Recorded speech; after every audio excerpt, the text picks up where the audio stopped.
good afternoon, or good evening, depending on what time zone you are in. Personally, I am in London. So my name is Danielle Dyer, and I'm in charge of running and delivering interpreting studies at London Metropolitan University, and this is in the UK. This includes a master's in conference interpreting and qualifications in public service interpreting. This event will run for about an hour and a half, and it's going to be divided as follows. So first of all, and I'm going to speak to you for about 10 minutes. Then I will give the floor to Robert, who will speak for about 40 minutes, I would say.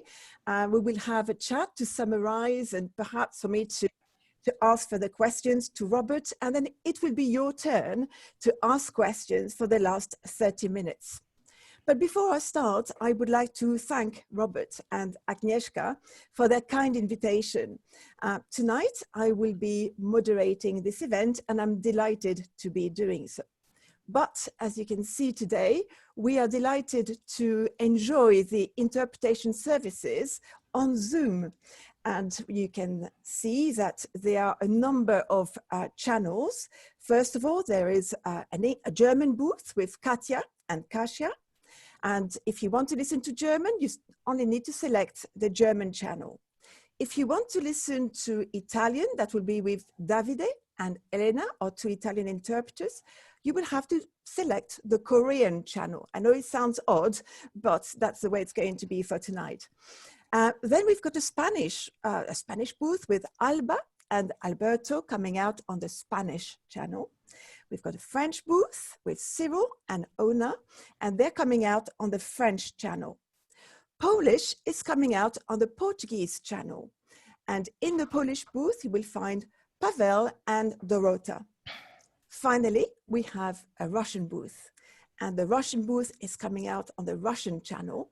And Alexander and Danuta, they are both two Russian interpreters. I think all our interpreters deserve a special thanks, especially as they are working pro bono tonight for our own benefit. So I'm sure that we could give them a round of applause, and in your selection of little gadgets, I think that you can even showcase your applause. I would also like to thank Agnieszka for organizing the interpreters. She's the team leader today, and guess what? She was actually spending her Saturday and Sunday training the interpreters on Zoom, so I think we can thank her very warmly. So to select the language channel, it's quite easy. You've already seen a slide that Robert shared with you, and you can see that at the bottom of your screen there is an icon that represents a globe, and it says interpretation, and this is where you're going to find your language channels. So I have thanked the interpreters, I have thanked Agnieszka and Robert, but now I would also like to thank a special colleague, and this is my colleague Eva Jasinska-Davidson. She will be answering your questions. Eva and I work together. So I am delighted to work all our interpreters, our organizers, and Eva, my colleague. But what about you? We are delighted to welcome you as participants, and we would like to find out a little bit more about you and how diverse is our audience today. So we've got a poll for you, and I think, Robert, have you launched the poll already? Yeah. Fantastic. So as you will see on your screen, there is a number of options that you can fill. So if you are a conference interpreter, please select conference interpreter. You may be a public service interpreter, an event manager, or a conference organizer. You could be an interpreting lecturer or tutor like myself. You may represent an interpreting agency, but you may also represent an online platform with interpreting services, or you may represent a kind of profession that we haven't thought about. And in this case, you may want to select other. So here you've got a few seconds. I can see on the poll already that most of us are conference interpreters. So you're still voting. That's great. Excellent. I'm so happy to see that 10 of you are public service interpreters, or you may be both actually, a conference interpreter and a public service interpreter. That's really excellent. Okay, so it looks as if we are still voting. 123 people have voted so far. Most of the rest could be us, the interpreters. So it looks as if it's quite stable. Perhaps we could end the poll and share the results. Okay, so as you can see, the majority, 91% of us are actually conference interpreters. 11% of us are public service interpreters. I'm delighted to see that there is a small number of conference organizers. We need you, we need your input. You know, you're very important to us. And I am so relieved I am not the only interpreting lecturer in the room. That's wonderful, because I had a few questions for Robert about teaching. Interpreting agencies are also present with one attendee. Wonderful, welcome. We are delighted to have you on board. And finally, 10 of you, and I'm curious to know what you do actually. Perhaps that's something you can share with Eva in the Q&A session. So welcome to all of you. We are delighted to have such a diverse community online tonight. When I talk about community, I would like to think that we are diverse, but also we are resilient. All of us have been affected by this life-changing pandemic. And I have to say that the interpreting profession is at a crossroad as we speak. So as far as I'm concerned, and I think as far as all people concerned today on this platform are, a collaborative approach is absolutely essential to move forward. So as you can see here, I've got a virtual background here in my behind me, and this is the interpreting suite at London Metropolitan University where I work. So when I talk about a collaborative approach, you know, I would like to think of my colleagues as well, but all the students. I would like to think that in the other section of the poll, there are some interpreting students. I think interpreting students need to know where the profession is going. And I'm thinking of them quite specially tonight as we're working together. So here tonight, I am not here to promote Zoom as such, or virtual interpreting or remote interpreting, depending on how you want to call it, because guess what? My university spent about £1 million in the interpreting suite you can see behind me. I am very eager to go back, like many of you, and I'm sure you all miss the booth, and I miss the booth as well.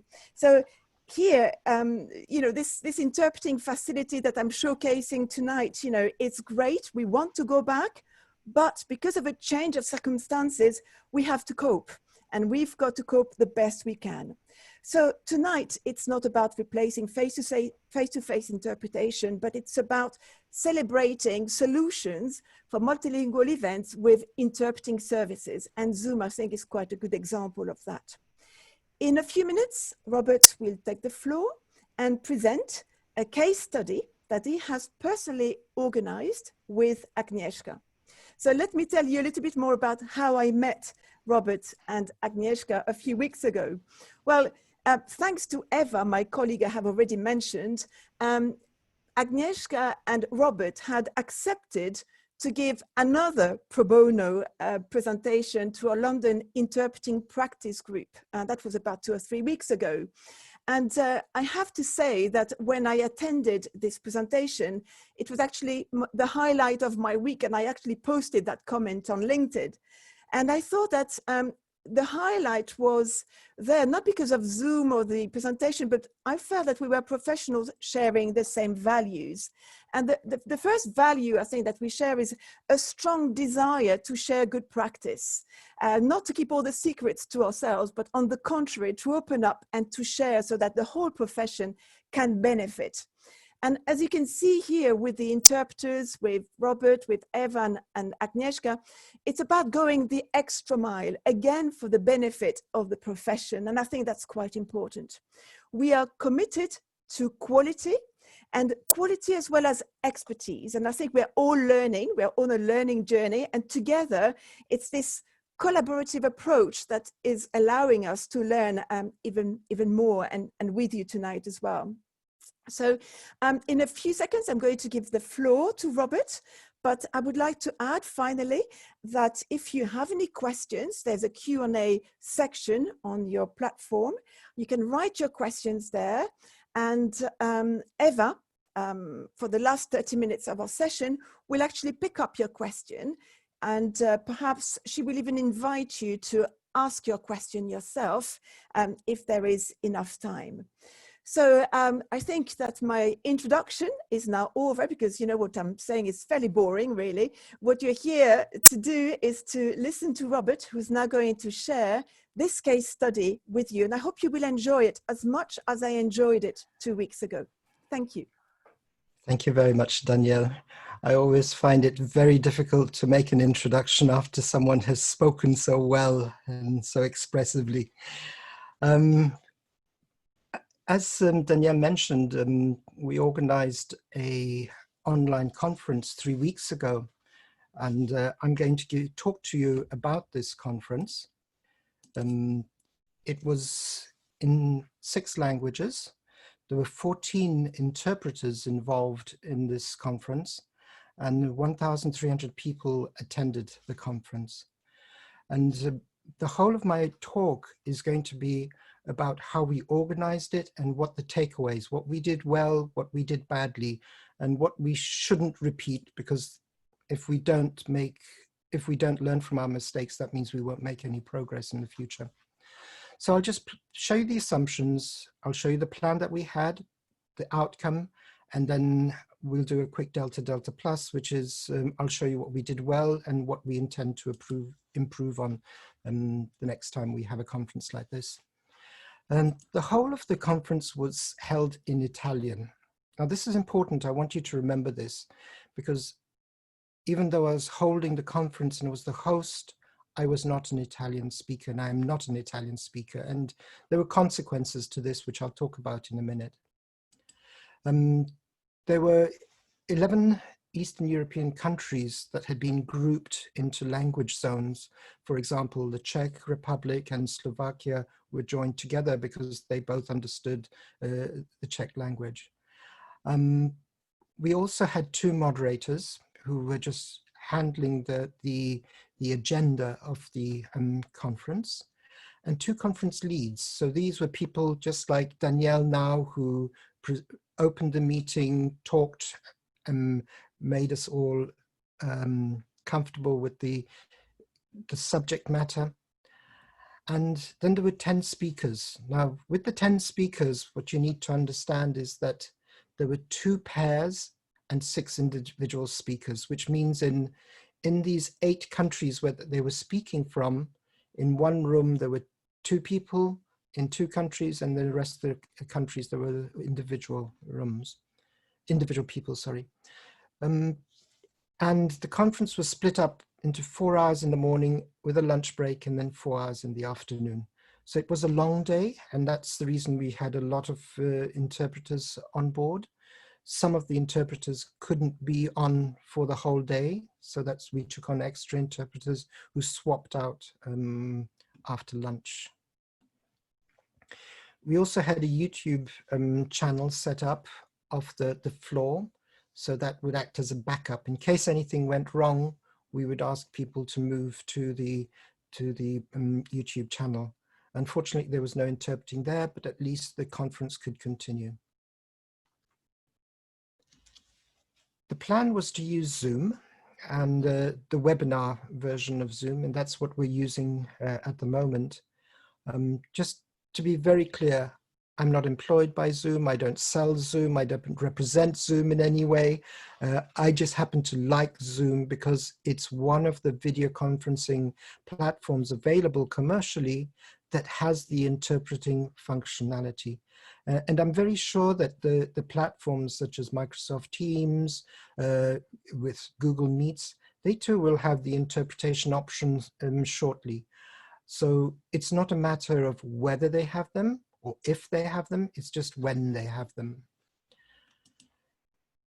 The plan also was to have technical support for speakers, attendees, and interpreters. Now, as I mentioned, we had 1,300 attendees in different countries, and I'm going to talk to you a little bit about how we organized that. We also had the interpreters who also needed technical support, and the speakers themselves who needed to have support because we had a large number of them. So structurally, I know this looks a little bit complicated, but it's just the only slide that I have like this. So for the 12 local support staff, what we did is we selected people who knew Zoom and spoke in the local language, so that if one of the attendees had a problem or an issue, that in the registration process, we gave a number to that local support person, and then during the registration, they would download the number, and afterwards, when connecting onto the webinar, the person could easily look up the number, call the person, and speak in his own language. And that was pretty important because we only did this halfway through our testing process when we realized that it's impossible to interpret certain things to individuals that are used to doing things in a certain way or have never used an application like Zoom before. There was one coordinator for all of these local support staff, and that person was a host on the system so that he could change any technical parameters required. With the 2 support staff for the interpreters, we had an interpreter who was a co-host on the system, and then we had an interpreter for interpreters. Now, who's an interpreter for interpreters? As I mentioned to you, one of the mistakes we made is that the floor language was Italian, and I, as the organizer of the meeting, am a non-Italian speaker, so I couldn't understand some of the issues that were taking place. And neither could the interpreter who was supporting and organizing all of the interpreters. So we had to have an interpreter, full-time interpreter, who was just interpreting between us and Italian. And that was a mistake on our side. And one of the takeaways is you don't do that again. And then we had one support staff for the speakers. That was someone who was going through the individual item list that we had. And an item as in, we had an agenda, what time, what person comes on, what he does during his time on the screen. We call this the itemized plan.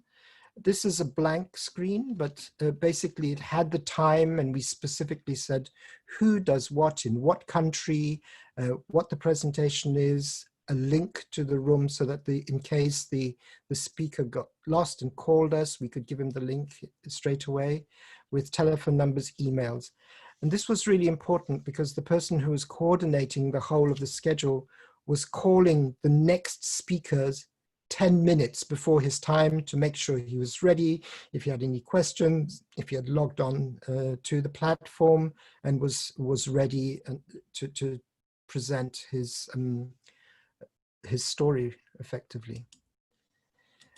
Now, we also went through quite an intensive training session for interpreters. The interpreters here who are working with us on this webinar also went through an interpreting training session, but that wasn't a intense one because most of them have used Zoom before.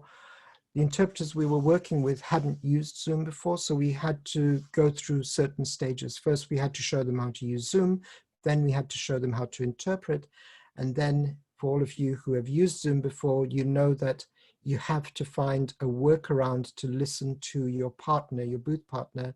So we had to do that, practice it, and ensure that everyone was comfortable so that the swap overs were very, very seamless and easy.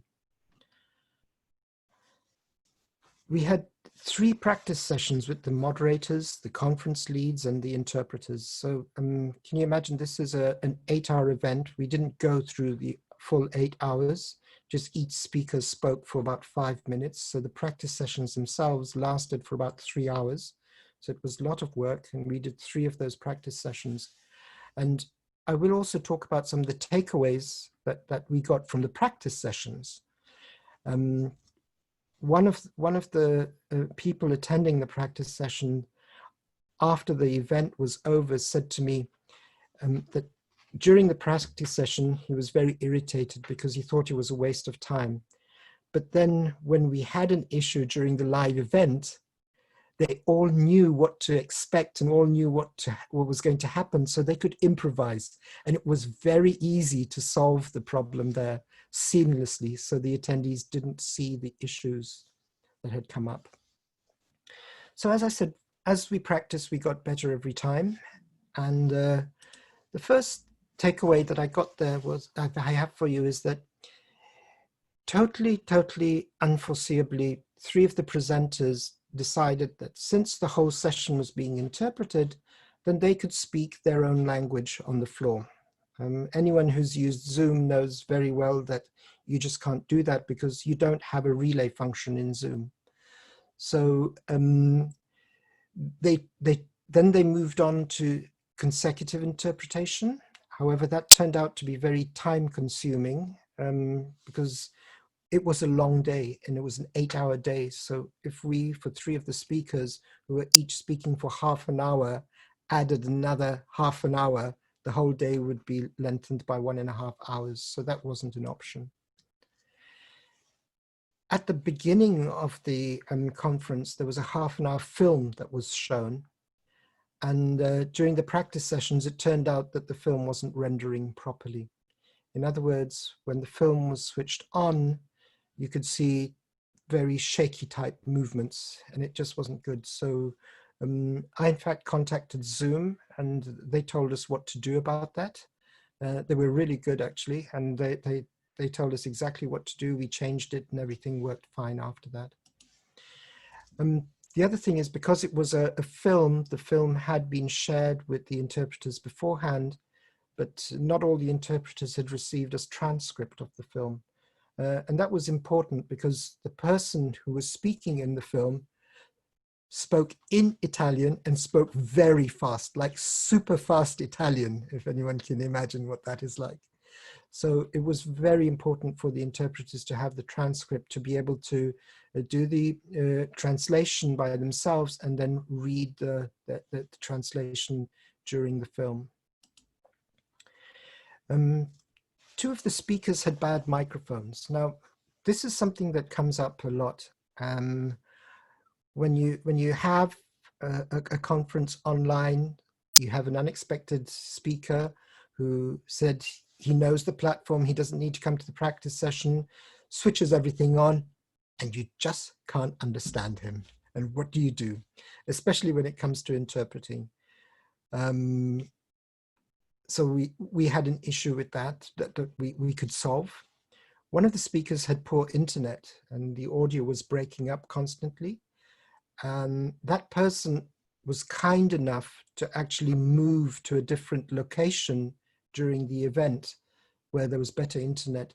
Now, that's one of the things that we would have never figured out if we hadn't done these practice sessions properly and for a longer period of time. Because one of the things about interpreting on the internet is that I've found that you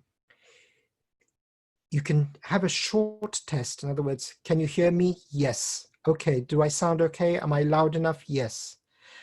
And you think that everything's okay. However, if you start speaking continuously for a minute, then the voice starts breaking up.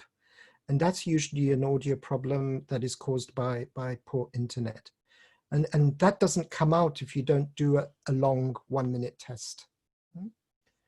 Just as a matter of interest for the attendees, before we came online here with this webinar, the interpreters came online just over an hour earlier, and we tested each and every piece of equipment, each and every internet connection to ensure that you have good quality interpreting and that the audio of the interpreting is good as well. This is a delicate one, but it happens very often when speakers come on and they come in for the test session and they're sitting in one room and they say that they'll sit in another room during the actual conference. And of course, you have the issue with people sitting with their backs to a brightly lit up window. And then you just don't see the person who's speaking to you. Yeah? You just see the window and the glare from the window. one of the other things that came up was that one of the speakers had a huge spreadsheet. It was like 200 different numbers on the screen, and he was addressing individual items on that spreadsheet. And obviously no one had a clue what he was referring to because there was just too much data there. So we had to take him offline, train him, explain to him that he has to speak in a pyramid type fashion, start with the general message and then go into the details at a lower point. But that also came out during the practice sessions. That's an interesting one because a lot of speakers who've come online don't have the experience of doing presentations, and so they also lack in presentation skills. And this is one of the things that came out during our practice sessions.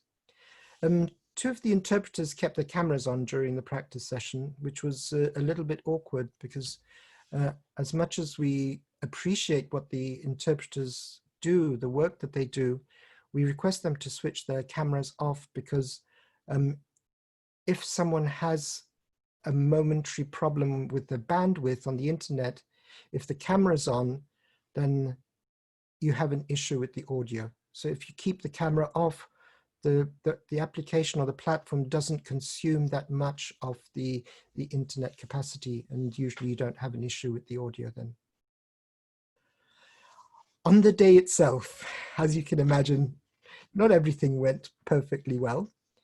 We did get some very good feedback from people, and we had a lot of thank yous from the attendees and from the organizers. But that was from their side point of view. But from our point of view as the organizers, we knew where we had slipped up. And one of the slip-ups was with an interpreter who took a toilet break without informing his partner. So when they agreed to make the swap, and with virtual booths, you're not sitting next to each other, you can't see each other, unless you've got some other application running in the background. One of the interpreters had come to the end of his time, said, I'm going off, stopped, muted his mic, and there was no one there to take over. The channel went silent, okay? So we obviously contacted the interpreter who had just been interpreting and said, we have an issue, please, we're switching your mic on. Can you continue interpreting? Your partner will take over shortly. So first we fixed the problem for the attendees, then we looked for the partner who had gone missing. The other issue that we had was that Zoom wouldn't allow one of the afternoon sessions an interpreter to be connected. Now, we never figured what the problem was, but it is definitely a Zoom problem, that it didn't allow the interpreter to become an interpreter. He could connect into the webinar or to the meeting, but he couldn't take on the role of an interpreter.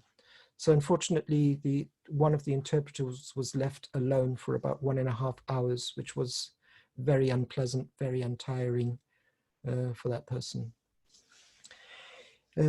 Of course, one of the presenters and one of the speakers decided that he'd changed his presentation, hadn't sent it to us, so he needs to show the new version. When he started showing the new version, he didn't know how to use the presentation mode on Zoom, and so there were issues there, and that didn't work out very well.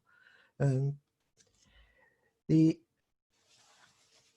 other thing that happened was one of the speakers that hadn't attended any of the practice sessions, and because he was a VIP, the organizers decided that they're not going to push him.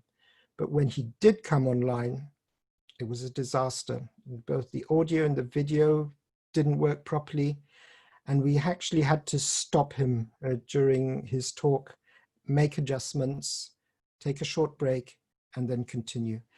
And that was, from our point of view, the organizer's point of view, an embarrassing moment, because that's not the sort of thing that you like to happen. And I think the takeaway from here is that even if the person is a VIP, you still need to insist that he comes and participates in the tests. Yeah. remember I mentioned to you that in three of the locations, there were people who did not speak Italian well enough, so they wanted to use an interpreter for their presentations. And of course, it had to be a local interpreter because we don't have relay on Zoom. And we had an issue with this because what happened was that the person speaking muted his mic. The interpreter was sitting next to him with also logged into Zoom and had headphones and had his mic on. So he was listening to the speaker and interpreting, which was fine. The only problem was that the speaker himself was listening to the interpreter interpret through Zoom. So he said something, heard the interpreter interpret it, and then heard the interpreter interpret it again through Zoom through his headphones. And there were every 30 seconds, there was this look of confusion. And eventually what we had to do is just intervene and say, please take your headset off. Don't listen to the Zoom interpretation. Listen to the interpreter that's next to you. That interpreter is saying exactly the same thing. You won't miss out on anything. And that's how we sorted it out. What did we do well? Delta, what did we do well?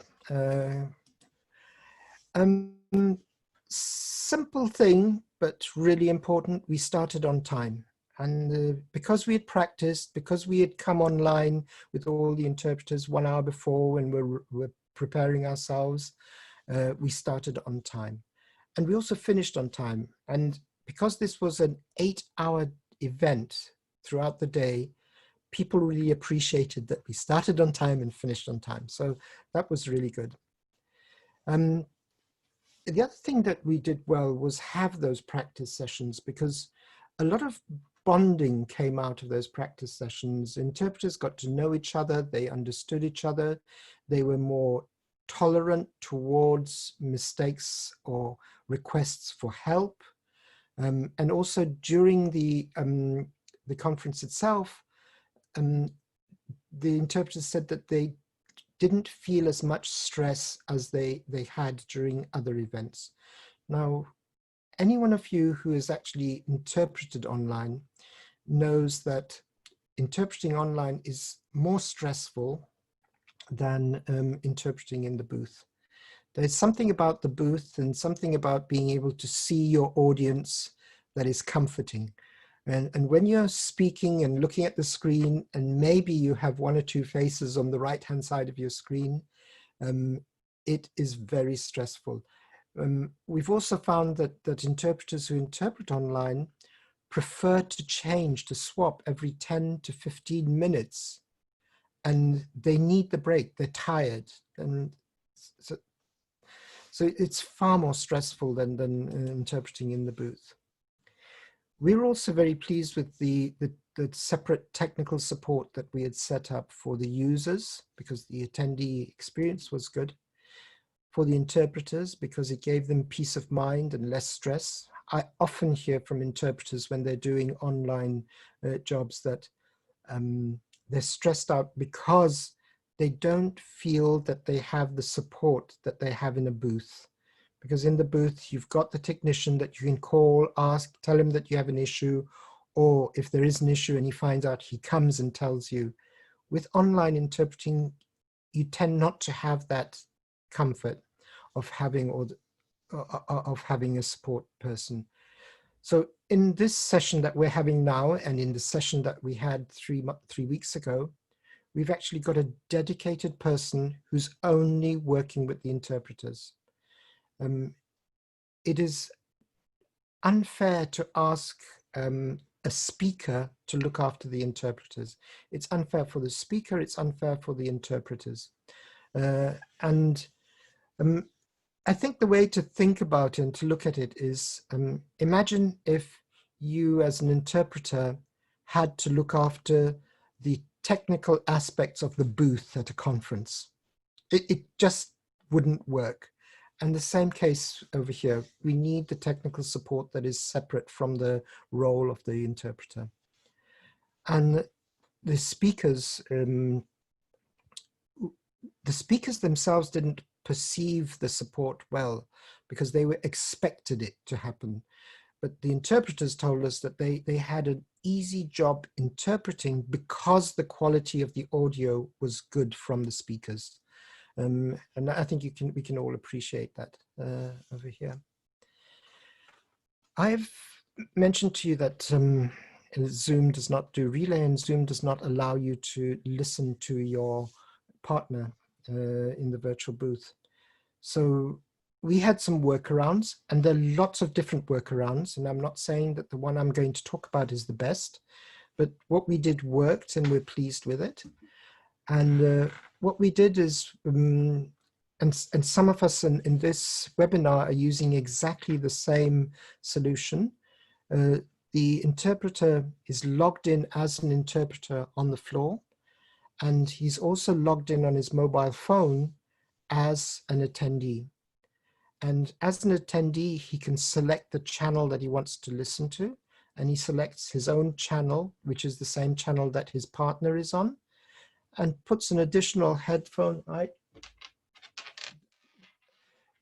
The way most people do it is to just get the earpiece, put it underneath the main headphones, and keep it running like this. So you'll hear your partner in your right ear, for example, and the speaker in your left ear. There are more sophisticated ways to do it with a mixer or with other equipment, but this is the way we did it, and it worked well, and we're very pleased with it. Now, what can we do better next time? For local simultaneous interpretation, if that happens, then we definitely don't want the speaker to have headphones on or to listen to what's happening through the platform, through Zoom in this case. Otherwise, the confusion is very stressful for the speaker. The other thing we learned is that we log all the interpreters in at the beginning of the conference. So if there are interpreters coming in after lunch, we ask them to log in first thing in the morning.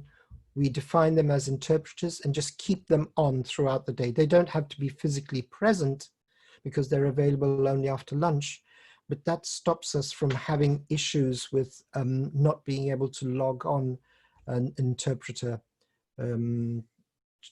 after the session has started.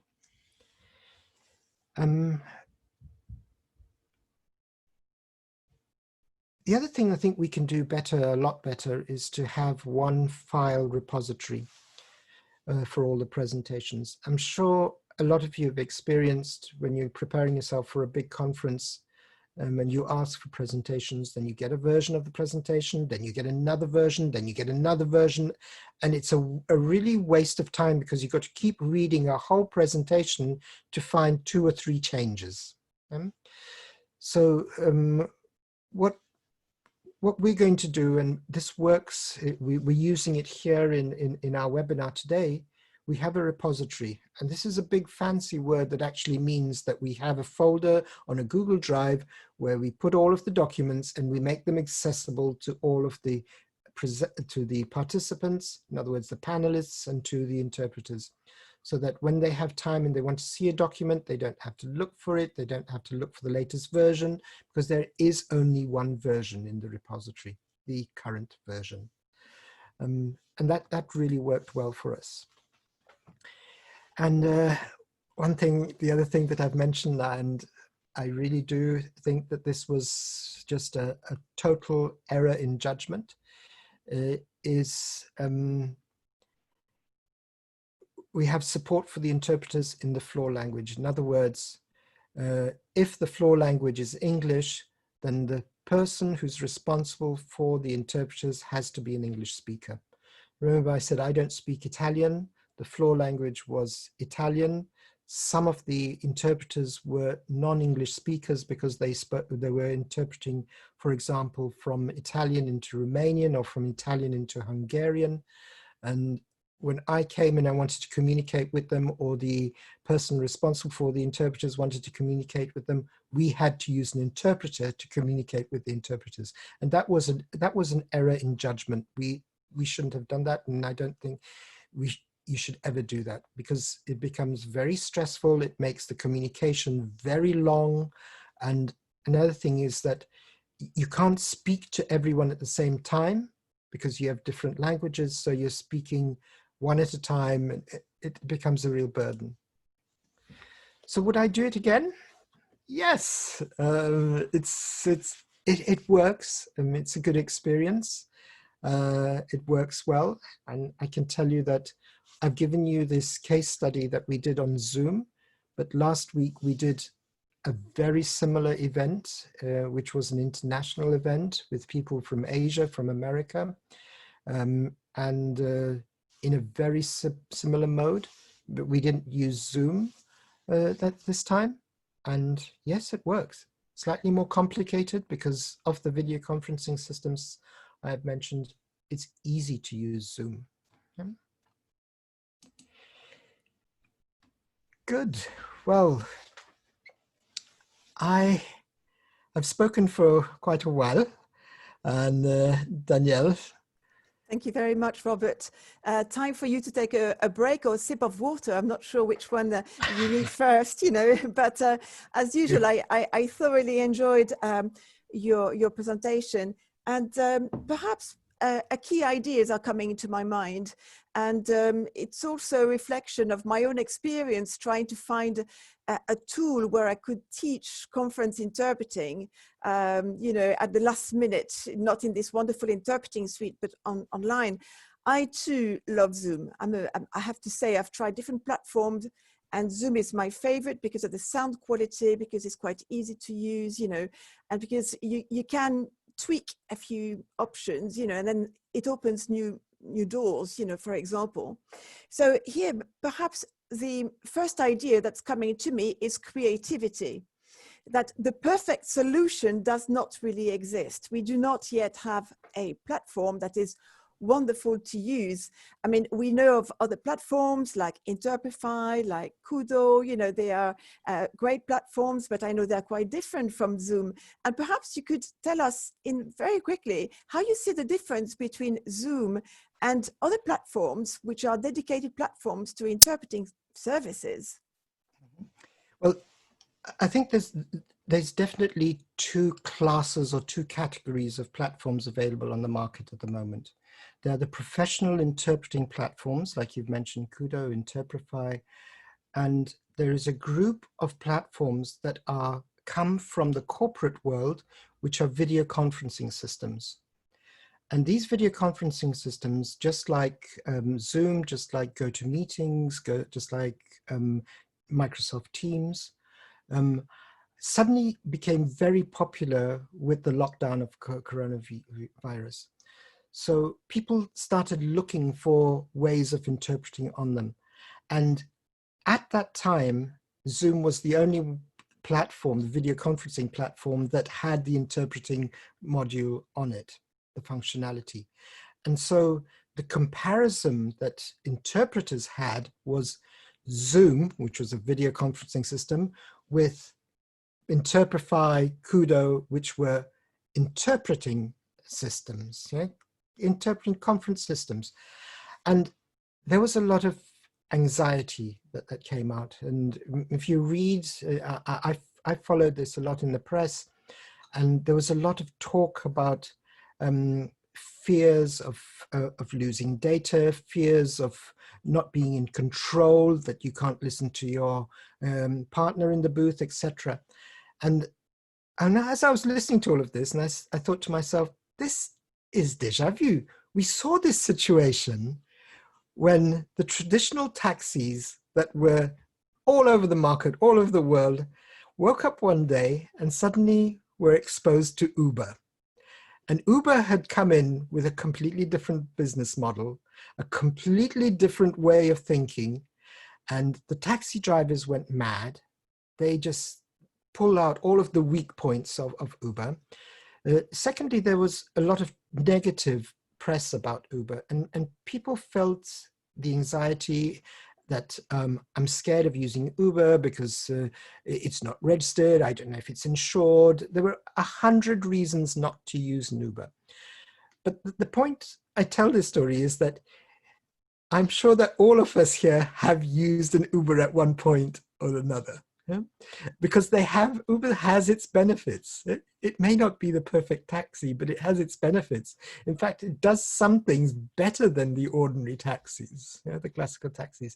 So in the same way, I think the video conferencing systems will never get into the space of the professional interpreting platforms because they're built for something different. But they are getting interpreting functionality. And whether we like it or not, those big organizations, when they have board meetings, when they have supervisory meetings, when they have town halls, will not want to use other systems except their own. So I think we as the interpreting community is faced with a situation where it's not a question of whether we want to, but it's learning how to work on these platforms, because that's part of the business is going to be on these platforms. Thank you very much, Robert. Yes, Uber and the black taxis in London, I've taken both, and I think both have got their advantages and disadvantages. I know we talk about the Uberization of the economy, and that's not where we're going, no. But I think it's a good metaphor to fully understand, the comparison between the different kinds of platform, so that's quite useful. I'd like to mention perhaps another aspect of your presentation, which I thought was quite useful. And this is about the stress that conference interpreters face when they interpret online. You've mentioned the technical support to interpreters online, but to me, there's a key word that really resonates with me, and that is predictability. I know that today we were connected about an hour before. We met together as well a few days ago. And I think predictability releases, the stress. So if you know what's going to happen, if you work together, if we know that these platforms are not perfect, if you try to anticipate what could go wrong, yes, of course, on the day, there could still be a few things going wrong that you can't stop that, but at least there is an element of trust and control. And I think we understand who knows what. So I was quite pleased when you mentioned having a Google Drive, for example, as a repository. So small tools which already exist are great ideas. We've been using them in teaching conference interpreting, for example, having the agenda, the links online, and it worked really well. And I know, as far as I'm concerned, that the best solutions were the solutions we found together. So what do you think we can do to carry on bringing the different stakeholders that organize conferences with interpreting services together? How can we continue with this dialogue so there is more predictability, there is more speaking together to find our solutions? I think there's two things. One is it's difficult to get into the loop when you're going through an agency, because the agency sort of just lets you in at the last minute, while the interpreter would usually be able to share his experience, which is real experience on the job.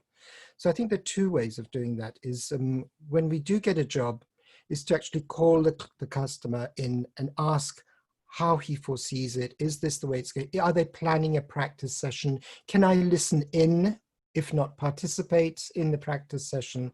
Because it's not something that's obvious for the organizers. They sort of take it for granted that the interpreter will arrive and he'll just do his job. And the other thing that really works well is having a post-meeting feedback session, where people talk about, I talked about the Delta Plus, but talked about what they liked, what they think could be done better. And the mindset of thinking of what can be done better is so much more positive than the mindset of what did we do wrong, because it focuses on solutions for the things that we didn't do very well. Yeah? So that's the tool that really works well. And these sort of webinars, I think, just participating within the community and building an interpreter community is really important. I, for example, really like what you and Eva do with the practice sessions. I think they're brilliant because they give people a real opportunity to sit on one side and the other and get some feedback in a less sensitive and a less emotional manner, because someone is just telling the way it is. Yeah? Thank you very much. And finally, I would like to think about, the shortcomings perhaps of Zoom, but the creativity to find some solutions. And you talked about Relay.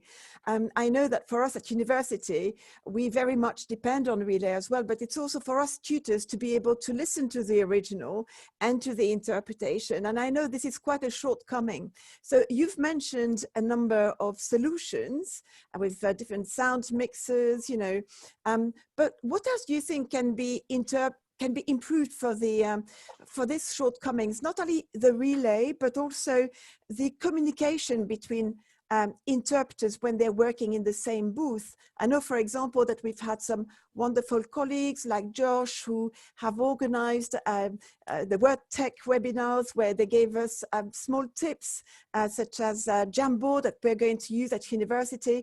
But do you think there could be other new roads, new routes, to improve the working conditions of the interpreters, the way we communicate and the relay? Even though I don't represent Zoom in any way, I work with Zoom on in making suggestions on how they should redefine the product, because they treat the interpreting functionality as one of their products. And we talk about this quite often. So I'd be very glad to put forward to them anything that you feel is required. I've already spoken to them about a number of things. One of the things is, instead of having fixed languages available in the interpretation, to just have open channels that can be defined with names or with countries or whatever the organizer wants to put in there. Secondly, to listen in on the partner. They have given me one solution, which we are testing at the moment, which allows us to be logged into 2 Zoom sessions on the same computer. But the first sort of feedback that I have is that people get confused, because when you're interpreting, you're so focused on what you're doing that as soon as you step back, you suddenly see 2 screens. You don't know which one. You hesitate for a moment, and you could click the wrong mute button. You could do the wrong thing. The other thing that we've talked about is being able to record the interpreting channels, because at the moment, when we record directly on Zoom, you can only record the floor.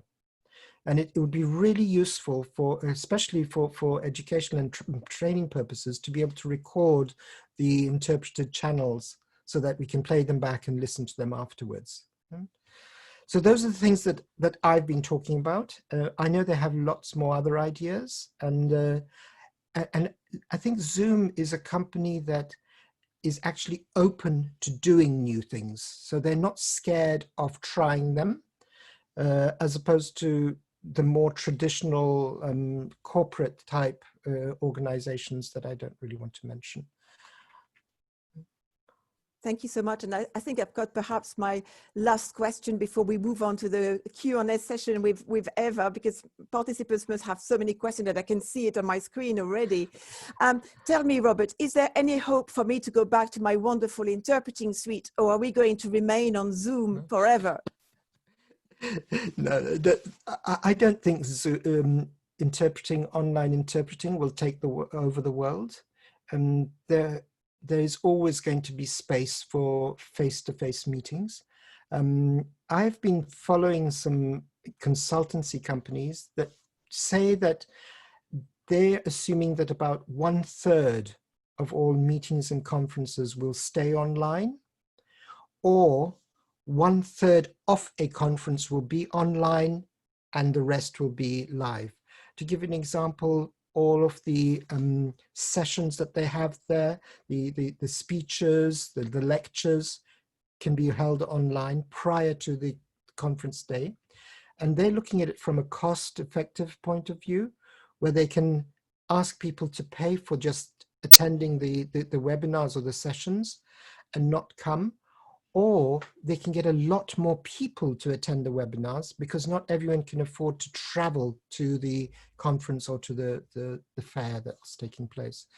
And the same applies to supervisory board meetings, town halls, and not everyone will always be able to attend. So some of it is going to stay online. Yeah? The question is how much.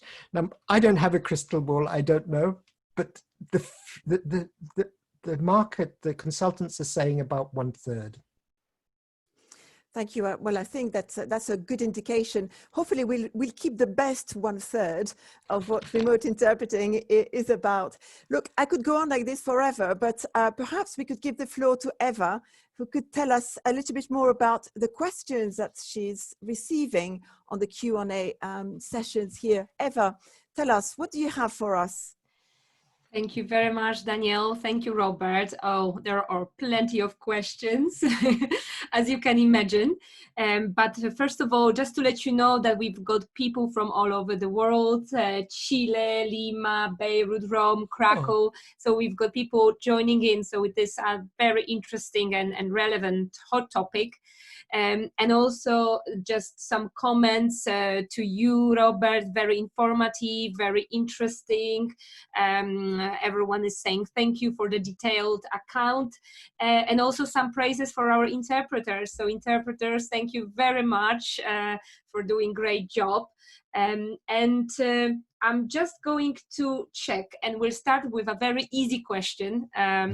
Everyone is asking if there will be availability of recording and PowerPoint presentation, because I believe we had some more people registered for the session, and due to last minute changes, they couldn't attend. So will you be able to send the recording of the session as well as PowerPoint?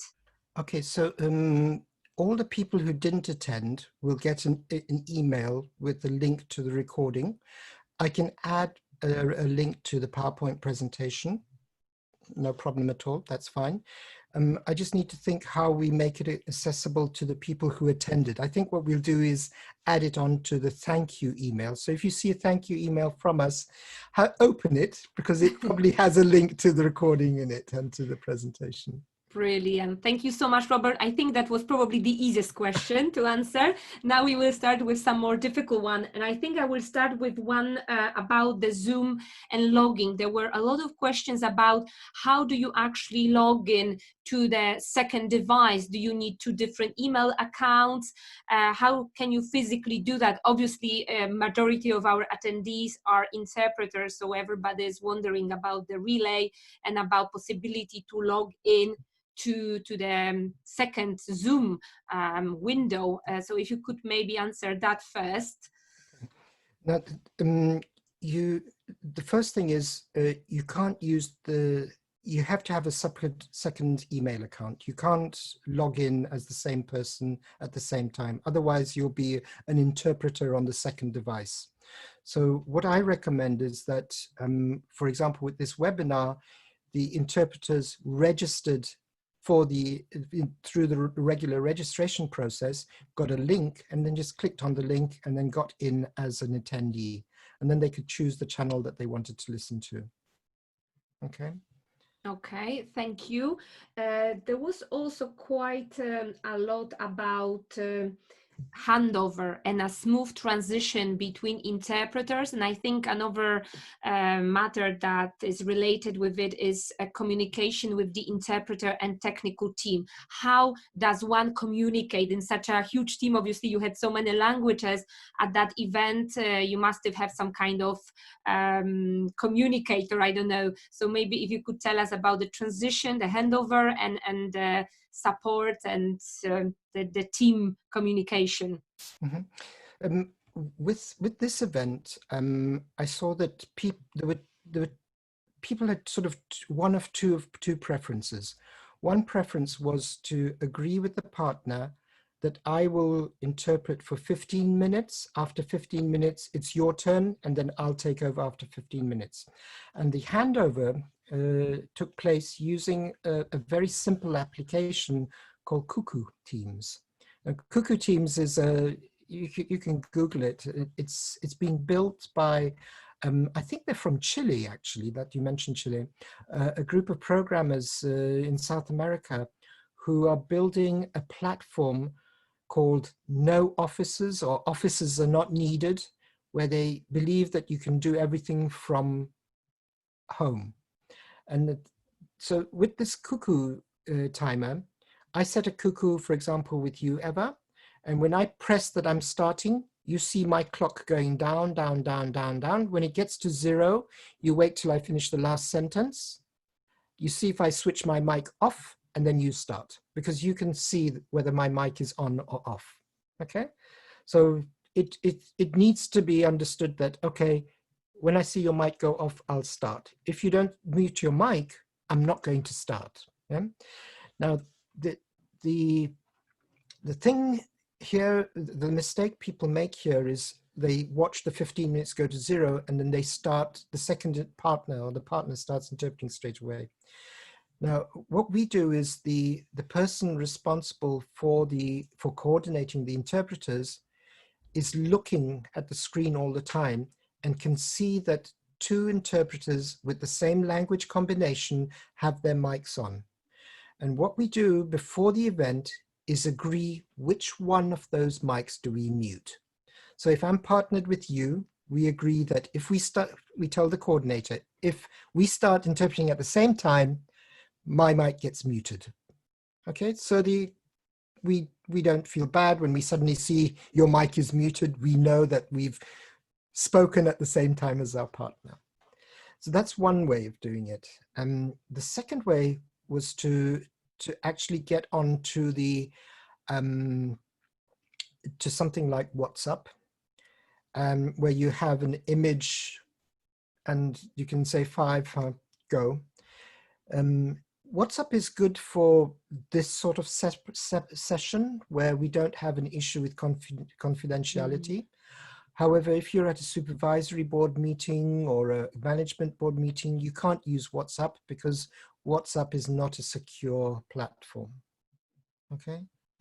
Thank you. And as you were saying that, Chieko, a colleague, said we often use Cuckoo, and many people actually posted the link to Cuckoo, and it usually works very well. But once the timer froze for all interpreters on all channels for some reason, so you still need to have an old kitchen timer as a backup.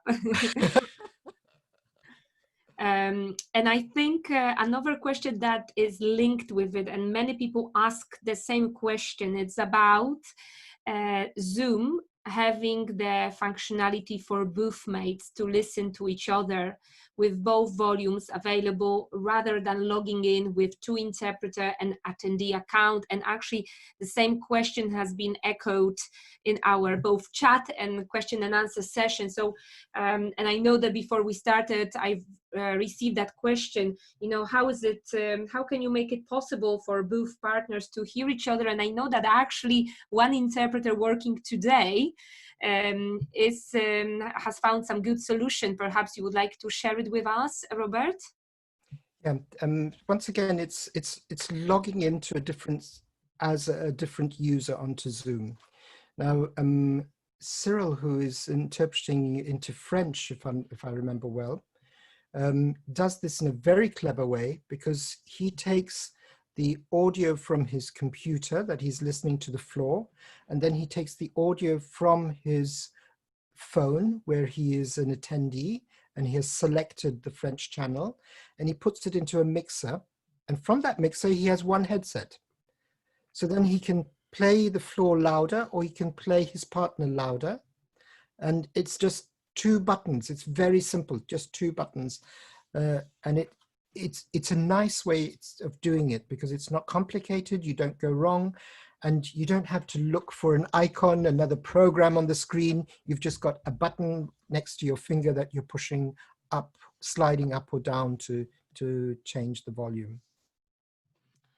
Thank you. And I think he's got another gadget, and that was one of the questions as well by colleague Salome Salazar. Do you have any concerns about sound quality for interpreters? And I think Cyril has got another gadget there to protect his ears.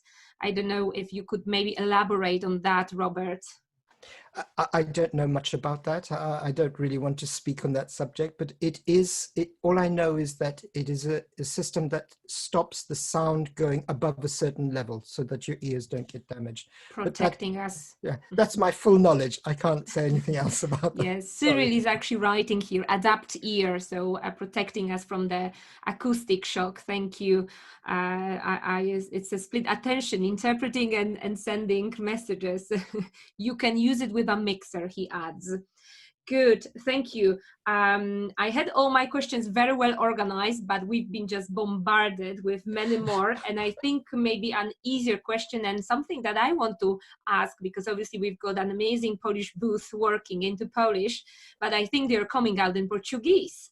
And that's my question. And I think Maria Pia Falcone's question, when Zoom will add Italian as a language as such, and obviously Polish and many other languages that are not yet available. I wasn't working, but with communicating with them in March, just when the coronavirus lockdown had entered, I asked them that very question, and they gave me a time frame of 1 month. But just 2 days after I asked that question, a massive information came out in the press, that in the media, that Zoom was not safe, that there was an issue with security, and Zoom came up with what they called their 90-day program to fix the security issues. And the whole of the product teams at Zoom have one priority, which is security. If you look at the screen now, in the top left-hand corner of the screen, you'll see a green, like a button there. And if you just go on there with your cursor, it says that you're using an enhanced encryption. Now, this enhanced encryption is something that's been available for all paying users. It won't be available in the free version, obviously, but they're working on the encryption to ensure that none of the information leaves or gets lost between our connection and the servers. Just to be a little bit more technical, what is missing at the moment is to have encryption all the way from me to you, you to Danielle, Danielle to me, because we only have encryption from us to the servers. And that's one of the biggest weaknesses of Zoom in terms of security, because the security experts say that if you get someone who is dishonest working at Zoom, then that person could potentially have access to sensitive material. Okay, and it is a concern, and they have a solution. They bought a company that was going to fix this, and they should be ready with the solution within the next 2 months. Thank you so much, Robert, for that, because there was a question about confidentiality and security, so you covered that. And I can see on the chat, we've got some interesting articles being recommended on the acoustic shock. I actually read this morning a very interesting article by Maha El Medvali, also on acoustic shock, so fully recommended it. And we've got a question about the event itself. Okay, that was another type of question. So there are different doubts or different questions to be asked. So how many interpreters there were per booth? Because you mentioned it was an 8-hour long event, so quite a long one. And we know we get more tired when we interpret online, where we have to deal with the technology as well. So that's one thing. Then the second question was, were interpreters located in one place, in different places, at their own homes? So it was about the location, maybe in the hubs. I'm asking additionally. And also, how was the relay employed? There was also a question, if you could explain about the relay. And somebody asked also, because you mentioned live interpreter when you were explaining about that event, could you just tell us how they were able to listen to that live interpreter? That was another question that popped up. Thank you. So to start from the beginning, all of the interpreters were in different locations. There were no two interpreters in the same location, okay? And that was one of the challenges, because we had the language mix was so vast that it was really difficult to get good people for a whole day. The other thing is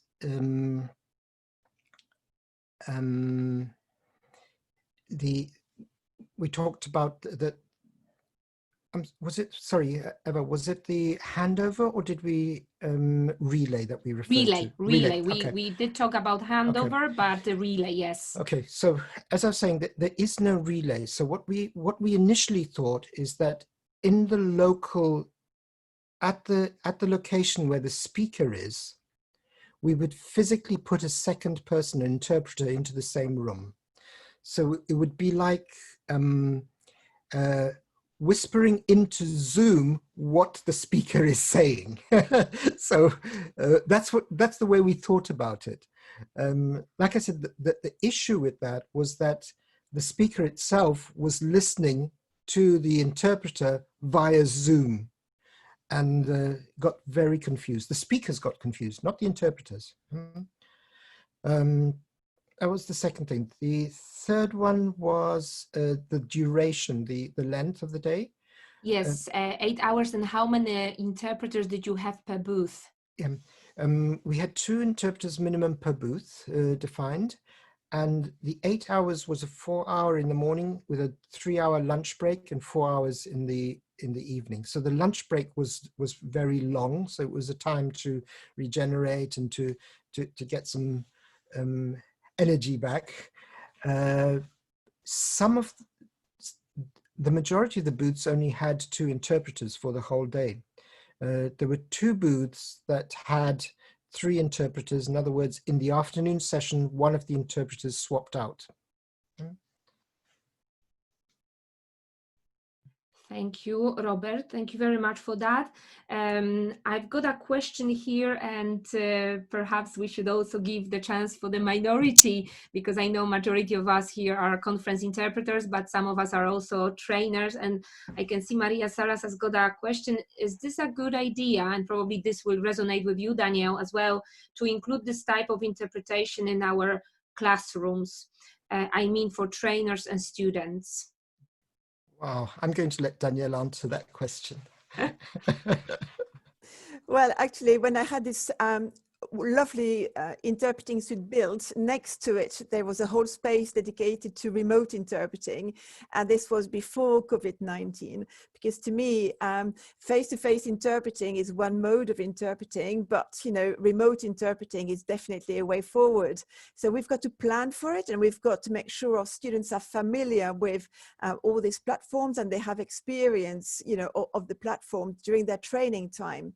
So to me, my vision for next year is to negotiate with all the platforms, and regardless of what they are. For example, it could be Interprify, it could be Kudo, it could be VoiceBoxer, how to interpret there. And I think for these companies, actually, it's an asset, because we are training, we're making their interpreters ready. So, they would perhaps save even the training of their interpreters online. So, and I think it's also for interpreters to make up their mind whether this is for them, to try things out during the training, So as far as I'm concerned, this is essential. It has to be included in the curriculum.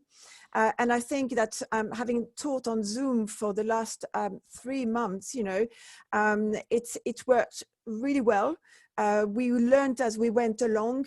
We organized breakout rooms as booths. I mean, you know, we were very creative. And I think that I also anticipate that smaller meetings where people negotiate for an hour or so will use Zoom quite easily, you know. So yes, definitely, it has to be included in the curriculum, but perhaps I can launch an appeal to all these expensive companies, such as, you know, Kudo, Interprofy, and Voicebox. So please work with the universities. I know Kudo has already worked with the EMCI universities, and we are able to benefit from 12 hours of free Kudo time for our next 3 placements, and I'm thankful to that. But it has to be system, you know, it has to be included in the experience of the students. So please work with us, come to us, and don't charge us £2,100 per mock conference.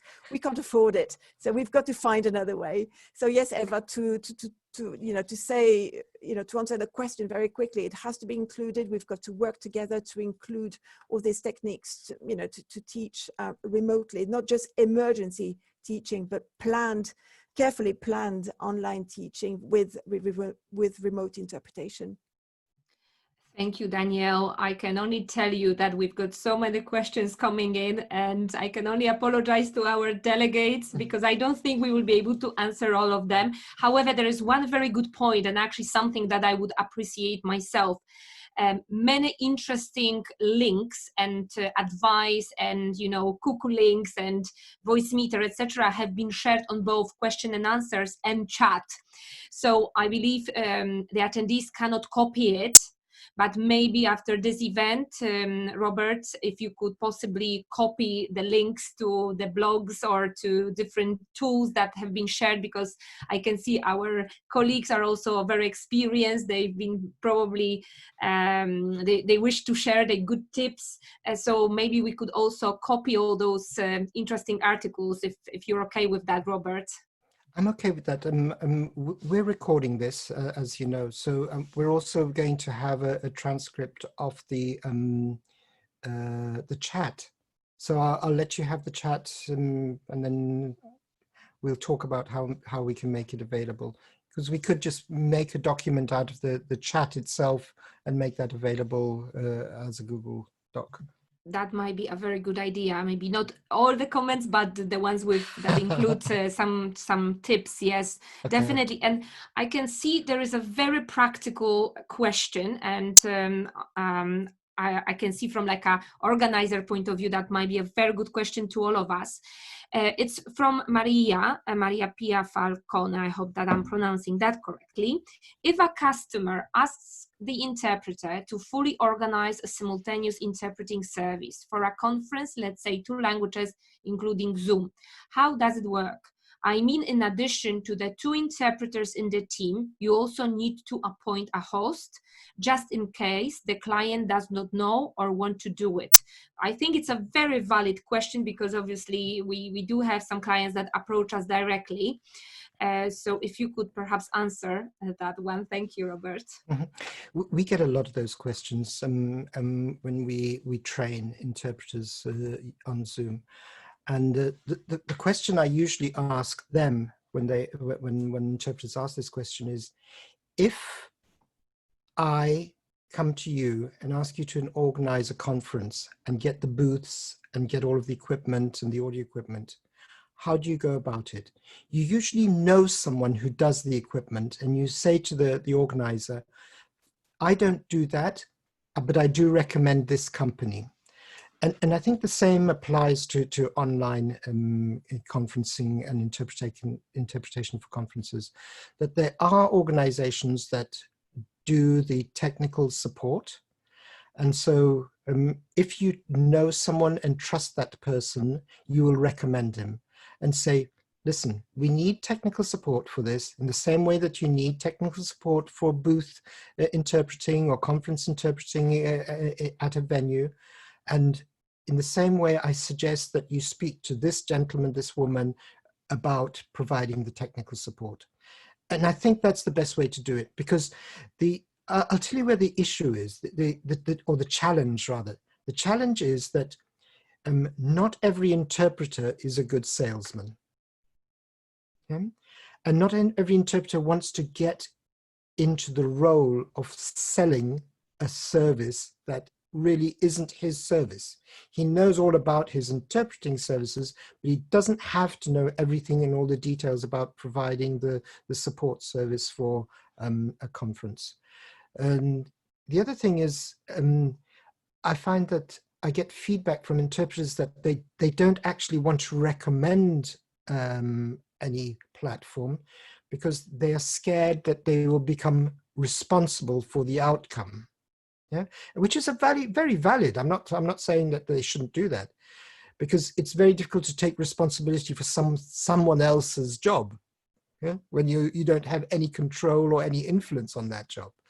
So if you put yourself in a position where you find someone who does these conferences from the technical point of view and gives the technical support, ask them if we can work together. Sometimes these companies will give you an introduction fee. There are different ways of making financial arrangements with them, but speak to them. The best thing is to speak to them. And if it's a company that you trust, you've worked with, then you'll recommend it. If it's a company that you don't trust and you've had a bad experience, you won't recommend it. And I think that's the way to go, in the same way you do it with a physical booth, if you're asked about it. Thank you, Robert. I am conscious of the time. We are running out. There are many more questions, and it only shows us that there is this need to have a place where we can talk about certain things. And obviously, you know, there were questions about rates, but I'm not sure if this is, you know, your cup of tea to reply about rates of interpreters and, you know, training sessions being, you know, paid, etc., etc. And also here we've got questions about different platforms, but I'm not sure if we've got enough time. However, there is a very good question that just popped out. Actually, before we go to that question, I've got one more question from Claudia, and this might be something you may know. Robert, you mentioned you got support from Zoom when you had an issue with the video. Is this because you already work with them, or does Zoom provide real-time technical support? I think it's a very valid question. Okay. Let me answer that question. The way Zoom support is organized is that they have 2 levels of support. If you're using the free version, then you actually get onto a very long queue, if you call them. Yeah? If you're using a pro or a business license, what you do is when you're in a meeting and you have an issue, you get onto the support channel, which is a chat basically, and you put in your meeting number and you say, I have a problem on this meeting number. Now they have a way of prioritizing chats or requests for help from people who have open meetings. I don't know how it works, but they do it. And then I'll usually get 1 or even 2 people online who will say, what's the issue? And they do it online in that way. I've had one event, but that was a really exceptional event where one of the technical people came into our meeting to sort out a problem. But I think that's an exception, and I don't think that's something we can expect them to do. Yeah? Thank you very much for that. I think I will just allow one very quick question, and it will be interesting to hear what you will say, because obviously you're not interpreter yourself. No. I know you're married to an excellent interpreter. My colleague Justina is asking, in your opinion, what makes a good remote interpreter? A tricky one. That is a tricky question, because like you said, I'm not an interpreter, and I am married to an interpreter, so I can see what makes my wife tick and how she works. And I know that whenever she has a job, she spends a good 2 days getting prepared. And I think that's the #1 thing that makes a good interpreter. Someone who's got the discipline to get his vocabulary right, get into the subject matter and prepare himself for for the job. The second thing is, I also think that a good interpreter is an interpreter who knows how to say no. In other words, once I've chosen the space that I want to occupy, be it a specific segment, be it a specific type of interpretation, then I specialize in it and I become the ace in that area. Because like the old saying goes, no one notices the average person, but people do notice the aces. Yeah? So if you're an ace, you will be noticed, you will feel the gratitude, and you will be successful because you're good at it.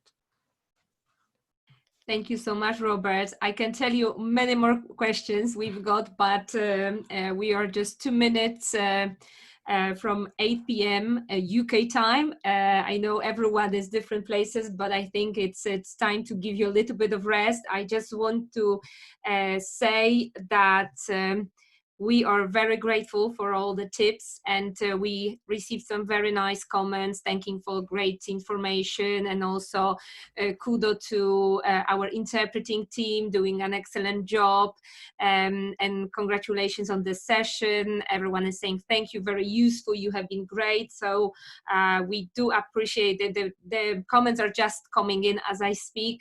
I can see some nice comment as well from Fred Wu, who would like to maybe cooperate with other universities, organize maybe also some online mock conference together, so something interesting, Danielle.